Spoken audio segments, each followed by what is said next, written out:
Alors aujourd'hui, on va regarder qu'est-ce que peut contenir un TT Trooper. Alors un TT Trooper de 55 litres, il peut contenir beaucoup de choses. Il ne s'agit pas ici des choses que moi j'emmènerais forcément si je voulais partir en grande randonnée, mais d'un exemple en fait de ce qu'il peut emmener pour que vous ayez une petite idée de la capacité du produit. Donc personnellement, il y a beaucoup de passants mollis, je n'accroche rien ou quasiment rien sur le sac, j'aime bien qu'il soit facile à emmener, mais si vous voulez emmener plus que ce que je vais vous montrer, ben vous pouvez utiliser tous les passants. Je vous rappelle qu'il y en a aussi dessous pour par exemple mettre un tapis de sol ou ce que vous avez. Donc, non, descends s'il te plaît. Donc qu'est-ce que vous avez comme possibilité? Alors, moi à l'extérieur, j'ai juste mis, déjà pour démarrer, j'ai rajouté deux petites poches, une poche qui me sert à ramasser de l'amadou, du petit bois, des choses comme ça quand je suis en forêt, et une poche qui me sert à transporter mon compas. Comme ça, je l'ai sous la main, sur la bretelle, c'est facile. En dehors de ça, j'ai mis dans les poches externes une nalgene avec un quart en titane, et un quart en métal. Et de l'autre côté, une autre gourde, ça pourrait être une deuxième nalgene, bien évidemment, il y a largement la place, voire même une nalgene de 1,5 litre, puisque ça existe, hein. Là c'est une de 1 litre. Donc moi là, au niveau des deux gourdes ici, j'ai un emport de un petit peu moins de 2 litres, 1,75 litre, ce qui me suffit pour la journée. Après, si je dois anticiper un déplacement plus long sans ravitaillement en eau, bien évidemment, on va emmener plus d'eau. Voilà pour le. Mais bon, l'idée n'est pas de décrire ce que je mets, c'est vraiment plutôt, voilà, de vous montrer juste tout ce que contient le sac. Alors, on va démarrer avec la petite pochette. Donc, la petite pochette, qu'est-ce qu'elle va contenir? Elle va contenir une paire de gants, elle va contenir un petit tissu pour s'essuyer si on a transpiré. Ça, c'est pour faire un tripode rapidement pour le feu, une couverture de survie, un kit bobologie pour tout ce qui est petits pansements, etc. Des chaufferettes au cas où j'ai perdu ma motricité fine, et là je peux la récupérer rapidement avec les chaufferettes chimiques. Qu'est-ce qu'on va avoir d'autre? Donc on va avoir un couteau, une barre de magnésium insufflée, un multitool, une loupe, une cuillère, des zip ties et des épingles à nourrice et un thermomètre. Ensuite, dans l'autre poche ici, je vais avoir une lampe torche, je vais avoir une boîte d'allumettes étanche avec des allumettes et je vais avoir une frontale avec lumière rouge.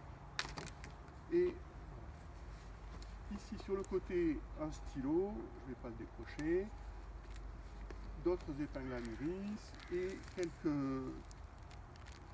quelques sachets de thé et des rouleaux quelques sacs de déjection canine pour mes poubelles si besoin, et une loupe et un petit miroir pour les yeux.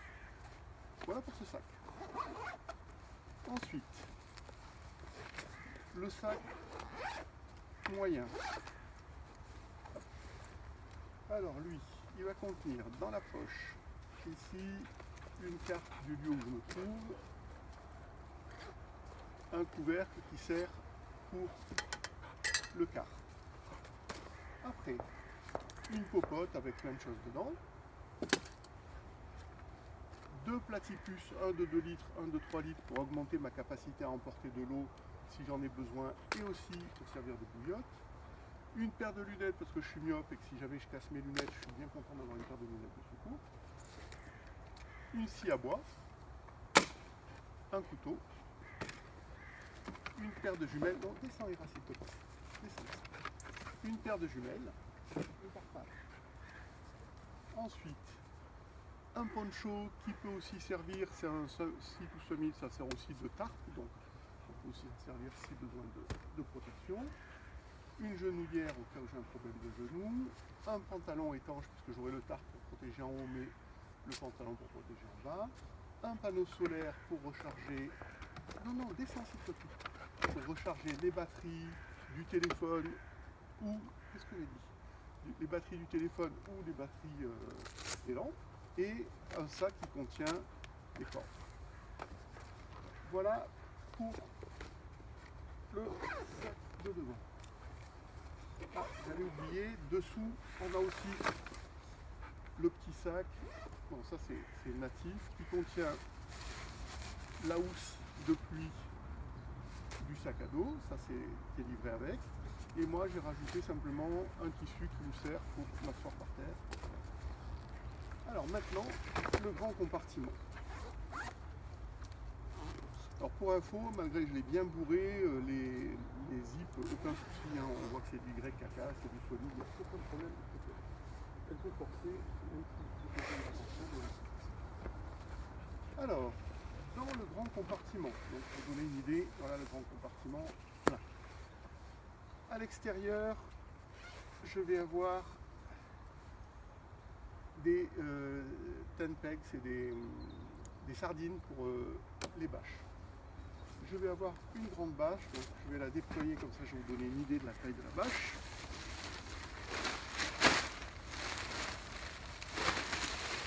Hop. Voilà. On n'est pas dans le petit modèle de bâche. Donc avec le poncho, ça me fait 2 bâches. Et je rajoute une troisième petite bâche. Donc bon, après j'expliquerai dans une deuxième vidéo le pourquoi du comment des choses. Mais là vous avez encore une deuxième bâche. Donc pareil, pour vous donner une idée de la deuxième bâche. Donc celle-ci est en polycry, celle-là c'est une BD Amok. Alors en termes de surface, la BD Amok elle fait un tout petit peu moins de 7 mètres carrés pour vous donner une idée. Donc ça, si vous choisissez, quelles que soient les dimensions que vous choisissez, vous savez qu'en termes de volume, 7 mètres carrés, ben, ça rentre sans problème dans le sac à dos. Et là, on a donc une autre bâche, celle-là est plus petite, elle fait de mémoire, elle doit faire un peu moins de 4 mètres carrés. Voilà. Une bâche. Après, un oreiller, c'est un oreiller gonflable.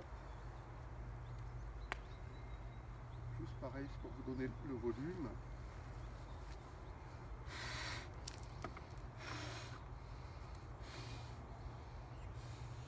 Voilà.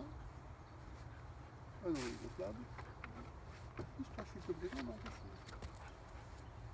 ensuite, chapeau.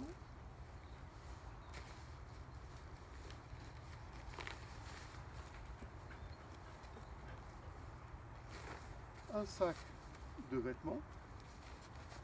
Donc là on va avoir un change complet. On va avoir une paire de protection pour les yeux parce que quand il y a la lune dans un hamac, on est éventuellement gêné par la lune. Un t-shirt chaud pour la nuit, pour remplacer celui qu'on a si on est trempé. Un bas de pantalon thermique pour dormir ou pour renforcer éventuellement le pantalon s'il fait vraiment très froid. Un slip de rechange et 2 paires de chaussettes hautes en laine mérinos.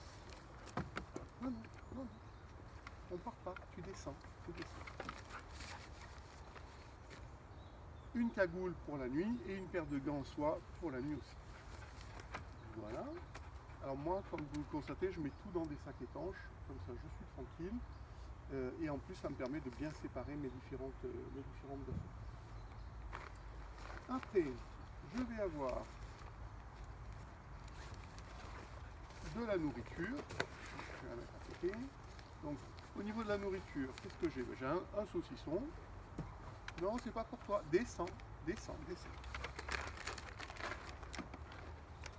Des fruits secs et une ration, 2 repas, 3 repas. Celui-là il fait 1000 calories donc il compte pour 2, donc ça fait 5 repas. Encore des fruits secs, encore un repas, donc ça fait 6 repas. de la semoule pour agrémenter les différents plats ou pour le saucisson. Voilà. Et 2 barres de céréales et 3 sachets de gel énergie si je suis fatigué. Voilà. Donc ça c'est la partie nourriture. Donc je reviens, tu descends s'il te plaît, je reviens sur le sac. Qu'est-ce que j'ai encore? Je vais avoir 25 mètres de corde paracorde, ça c'est pour éventuellement établir mes différentes attaches. Un sachet étanche toujours qui contient les cordes, mes attaches en fait pour la bâche pré-coupées, donc tout à 4 mètres, de manière à ce que je puisse très rapidement établir ma bâche une fois que j'ai mis ma ridgeline, ma ligne de faite. Donc, du cordage, encore du cordage. Ensuite, on va avoir, on était dans les habits, j'aurais dû finir celui-ci. Dernier vêtement en plus de ce qu'on a vu tout à l'heure, une doudoune en duvet. Donc soit pour au bivouac, pour pas me geler, ou éventuellement même la nuit si vraiment il fait très très froid et que j'ai peur d'avoir froid. C'est un bon duvet, pas une doudoune exceptionnelle, mais franchement elle tient bien chaud, toute seule, sans rien de spécial. Je pense le 0 sans problème, moins 3, moins 5 si je bouge un tout petit peu. Après, on va avoir le hamac. Alors le hamac, moi donc je dors en hamac, ça pourrait être une tente, hein, vu le volume ça pourrait être une tente une place par exemple, mais je préfère le hamac pour 2 raisons. D'une part parce que je dors mieux dans le hamac, je suis à l'écart du sol, donc c'est plus agréable, et ensuite parce que le cas échéant ça peut se transformer en tente. Ce sont des hamacs qui sont conçus pour être utilisés en tente, donc je mets dessous une des bâches qu'on a vu tout à l'heure et je peux l'utiliser comme une tente fait 1,40 m de large sur 2,70 m de long. Alors donc le hamac, c'est pas un petit hamac, c'est un grand hamac.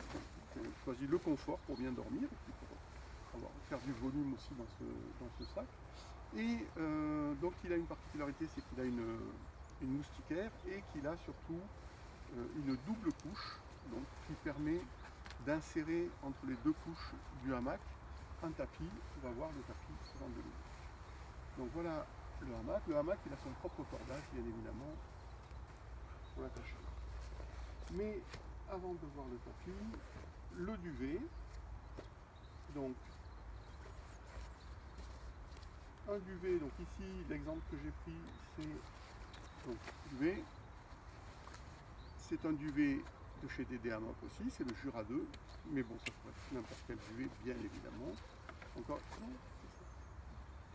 Non, je suis interféré, descends. S'il te plaît. Donc là, c'est pas le Jura 2, je me suis trompé. Là j'ai mis en fait mon duvet que j'utilise moi, parce que le Jura 2 je m'en sers, mais je m'en sers essentiellement ici chez moi.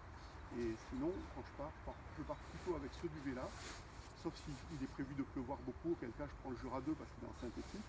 Mais ce duvet là, c'est un duvet en duvet. Même si les plumes sont traitées de manière à être hydrofuge, c'est quand même mieux de ne pas leur faire prendre trop d'humidité. Donc là aussi, c'est pas non plus un petit duvet.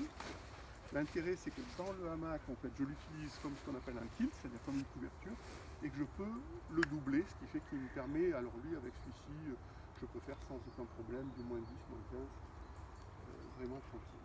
Et pour complémenter tout ça, il faut un tapis de sol que j'utilise en fait dans le hamac, comme je l'ai expliqué, entre les deux couches du hamac. Ce tapis que j'utilise, donc il est plutôt gros par rapport à un Nemo ultra light, etc. Il a un gros volume en fait et un poids assez important qui fait 920 grammes. Mais il a une particularité, c'est que c'est un tapis qui est très très grand et qui a été conçu pour justement être mis dans un hamac. C'est le Climax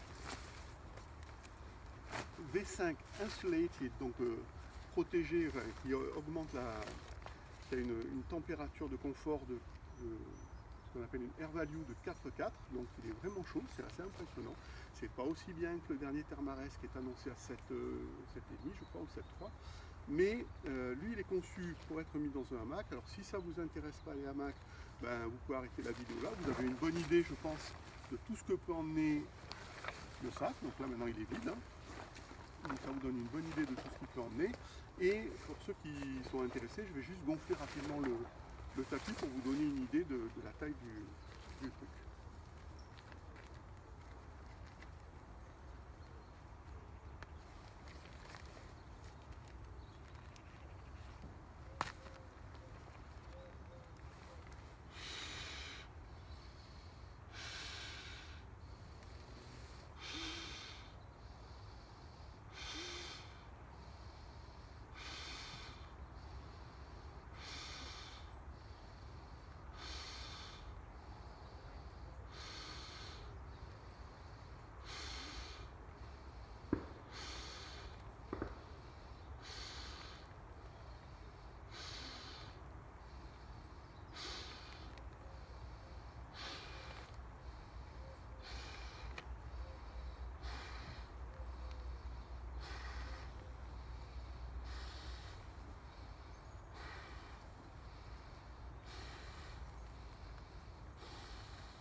Je ne vais pas le gonfler complètement, c'est juste encore une fois pour donner une idée.